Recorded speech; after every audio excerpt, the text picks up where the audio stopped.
Hello everyone, Rodney Dangerfield cousin coming to you live via webcam from my parody entertainment show. And Manny Pacquiao, the welterweight champion of the world, was defeated by Timothy Bradley, a black African-American boxer, in a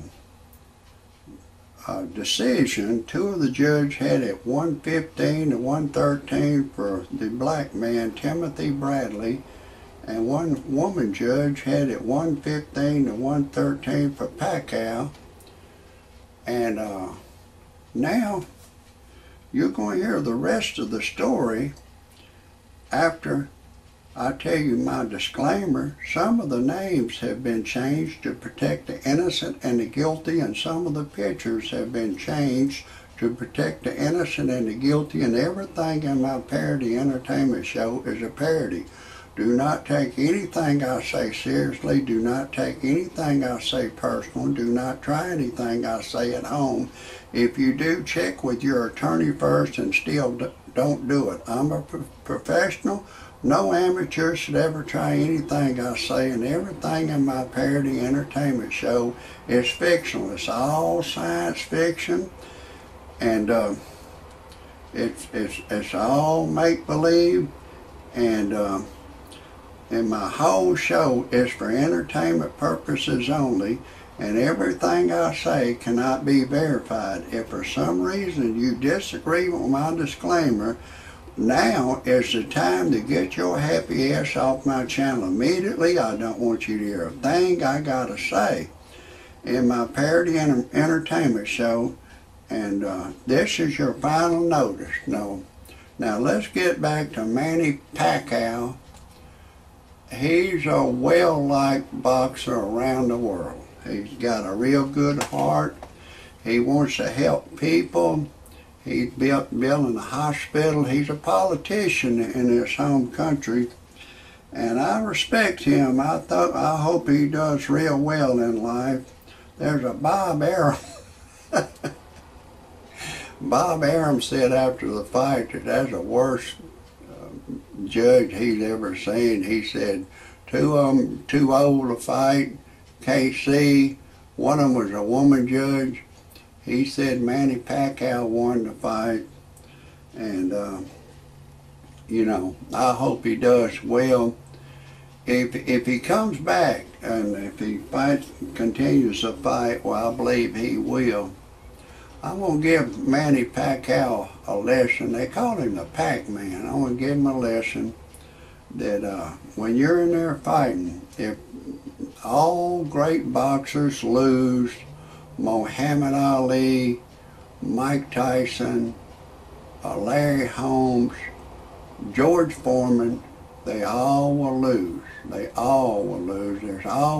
And years ago, there was the fastest gun in the West. There was always somebody faster in the draw. Always somebody faster. It's always somebody better in poker. The young guns are taking over poker. I play poker, but the young guns, it's unbelievable how the young guns take over poker. I'm 64 years old myself. These young bucks, they come in there, and you know, they seem to catch on to the game quick.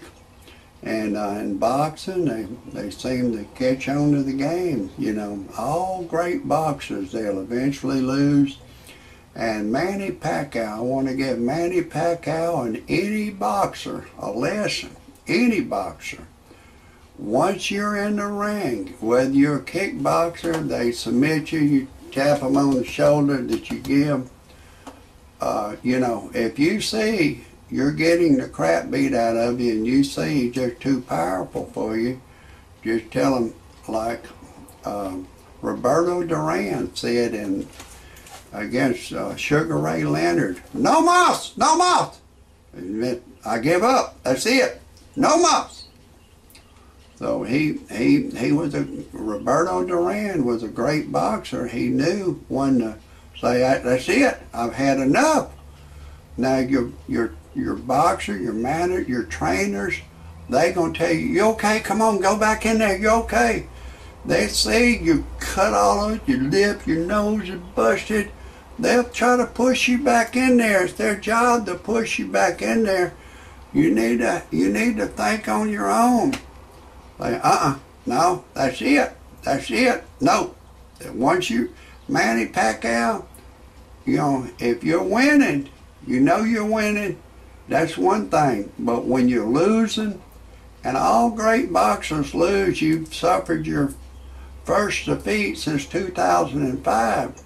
All boxers will lose.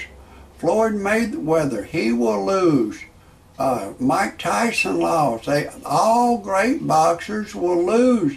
But there comes a time when you got to say, you know, that's enough.